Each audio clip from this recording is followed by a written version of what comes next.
Listen, that is the sound of fear. The same sound that echoed through the streets of Baghdad as they were put to the sword, through the palaces of Bukhara as they were burned to ash. And now, that sound echoes in the heart of every soul from Damascus to Cairo. What do you do when the news arrives? Not news of an army, but of a force of nature. An avalanche of flesh and steel that has crushed every kingdom in its path. What do you do when the end of the world has a name, and its name is the Mongol horde? By the year 1260, the question was no longer if they would come, but when. And for the last remaining power in the Muslim world, the Mamluks of Egypt, the answer was now. But here, in a place called the Spring of Goliath, Ain Jalut, a story of invincibility was about to be rewritten. To understand the terror of the Mongols, one must first understand the scale of their destruction. They were not merely conquerors, they were architects of apocalypse. Under Hulagu Khan, grandson of Genghis Khan, they had swept through Persia, and in 1258 they laid siege to the crown jewel of the Muslim world, Baghdad. The Abbasid Caliphate, a beacon of knowledge and power for 5 centuries, was extinguished. The Caliph himself was executed, rolled in a carpet, and trampled by horses. A Mongol custom against spilling royal blood on earth. It was a message, calculated and brutal. Resistance is death, obedience is survival. The scent of smoke from Baghdad hung heavy in the air, carried by refugees who brought tales of unimaginable horror. In Egypt, the Mamluks, a dynasty of former slave soldiers who had seized power, knew they were next. They were the final barrier. Behind them lay not just Cairo, but the holy cities of Mecca and Medina, and the very future of Islam. The man who bore this unimaginable weight was Sultan Qutuz, a Mamluk himself, a political survivor who had recently seized the throne. He was not to the manner born. He was a man of the battlefield, forged in the brutal politics of the age. His leadership was fragile, his emirs divided, yet he saw with a clarity that others refused. There could be no negotiation with the storm. In his war council, fear was the enemy within. Some urged caution, to hide behind the walls of Cairo, but Qutuz understood the Mongol way. They would simply surround them, starve them, and break them. His voice cut through the doubt.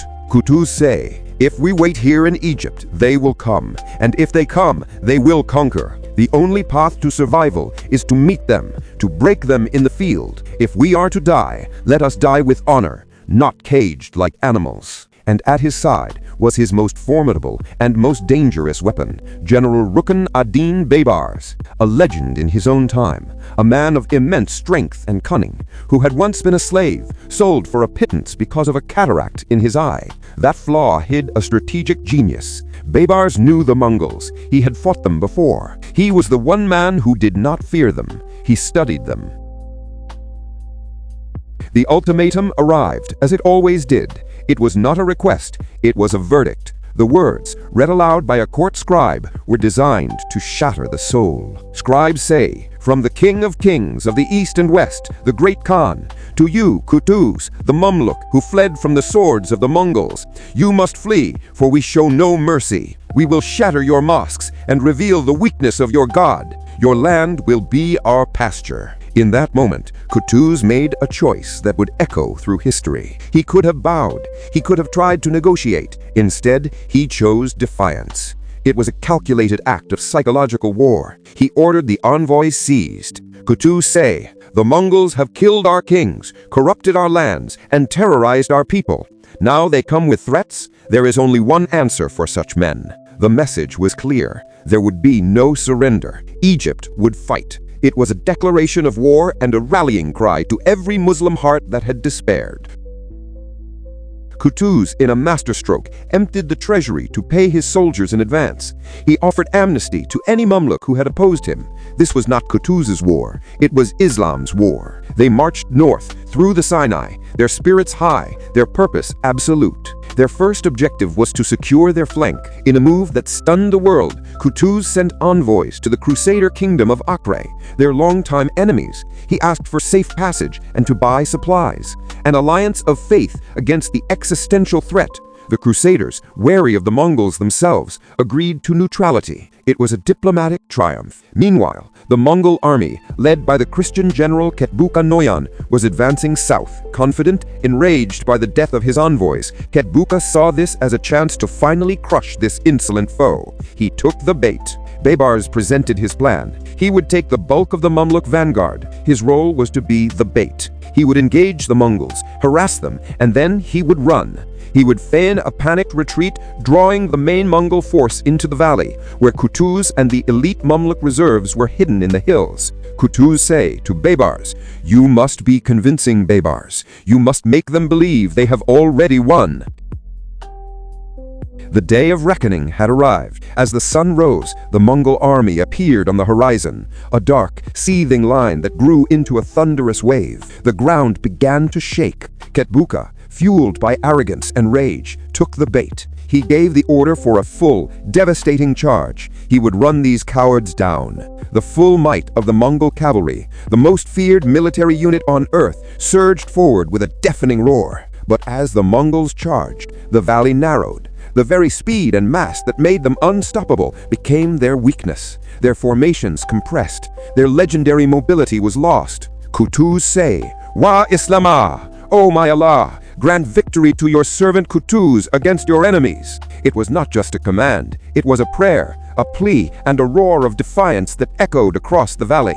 The battle descended into a brutal melee, exactly what the Mongols wanted. Mongol horse archers were deadly at a distance, but the Mamluk guards, with their heavier armor, superior swordsmanship, and close-quarter discipline, began to grind them down. At this critical juncture, the moment hung in the balance. Panic began to spread through the Mamluk ranks. Seeing this, Kutuz did not send reinforcements. He became the reinforcement. At the same time, Baydars and his men, having regrouped, slammed into the Mongol rear. The trap was sprung. The Mongols were completely surrounded, pressed in from all sides in the narrow valley. The invincible Mongols were broken. Their commander, the proud Ketbuka, was brought before Kutuz and Baybars. He was offered a chance to serve. He refused, hurling insults until the end. He was executed on the spot. The symbol of Mongol invincibility lay dead on the field. Ain Jalut was more than a battle. It was a historical pivot. For the first time, a major Mongol army had been decisively defeated in open combat. The myth of their invincibility was shattered. Their westward expansion was permanently halted. The savior of Islam would not live to see the peace he won. Kutuz was martyred, a tragic end for a man who saved a civilization. Baybars was declared sultan, and he would go on to become one of the greatest Mamluk rulers, securing the borders and driving the Crusaders from their last strongholds. The legacy of Ain Jalut is not just in the stones of Cairo's great buildings, but in the very fabric of our world. It ensured that the light of Islamic civilization would continue to burn brightly. It proved that courage, unity, and faith can stand against even the most overwhelming terror. The spring of Goliath reminds us that no darkness is eternal, that when people stand united under